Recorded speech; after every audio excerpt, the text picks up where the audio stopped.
Hello, welcome to this discussion for 2D steady conduction. It's important to remember here that in many cases, one-dimensional conduction is greatly oversimplified. Real cases tend to be 2D, more realistically 3D. However, 2D conduction can be very complex, especially if you have a complicated geometry. So it's important to remember here that heat flux is a vector. All right, it has magnitude and direction.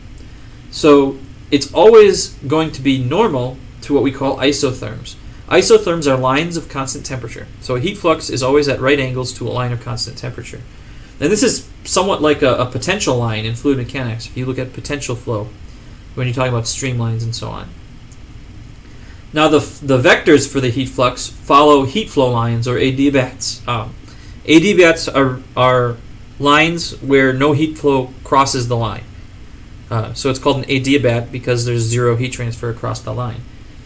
These are like streamlines in fluid mechanics, where in fluid mechanics there's no flow across a streamline. So the heat rate between any two flow lines is constant. If the lines spread out, the temperature gradients are going to get smaller, and if the lines crowd together, the temperature gradients are going to get larger. Solutions to these types of 2D problems fall into a few major categories. The first is analytical solutions, where we find an exact mathematical solution. However, this process is a little more difficult than the 1D case because we've added some additional complications to our partial differential equation.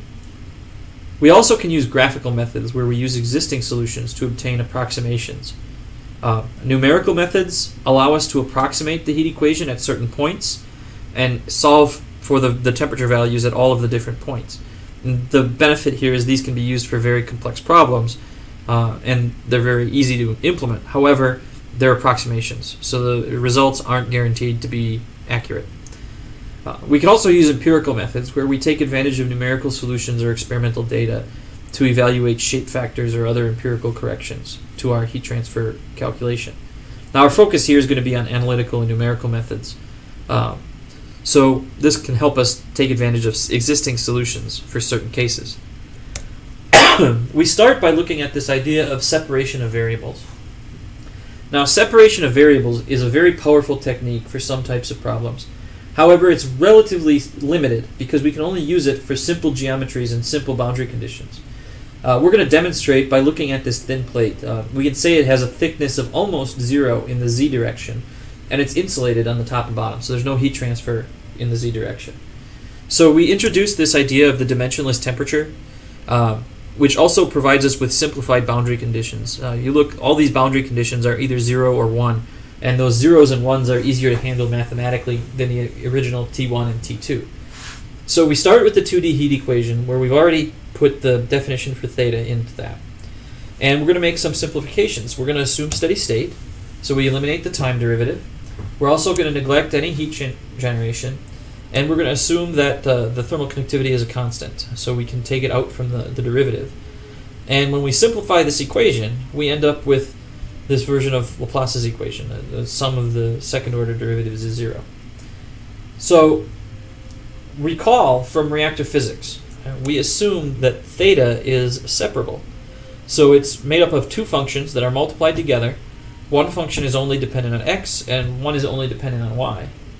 So when we do this, we can rearrange the original equation and actually find two separate equations that we can solve. One equation for y and one equation for x.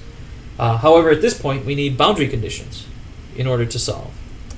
So the general solution for these two equations is shown here. One is a cosine sine and one is an exponential. From the first boundary condition, we know that c1 is 0 because when x equals 0, cosine of 0 is 1.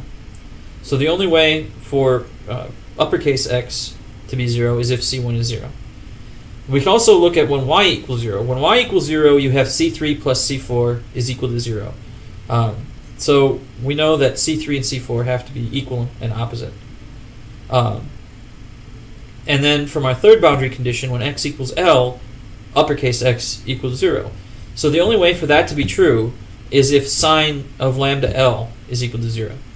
And that tells us something. It tells us that lambda has to be n pi over L, because then you have the sine of n pi, which is 0. Now we've added this n, which means we now don't know the value of n. We have to actually sum this equation over all the possible values of n. So we end up with this infinite series summation. with all these different n's.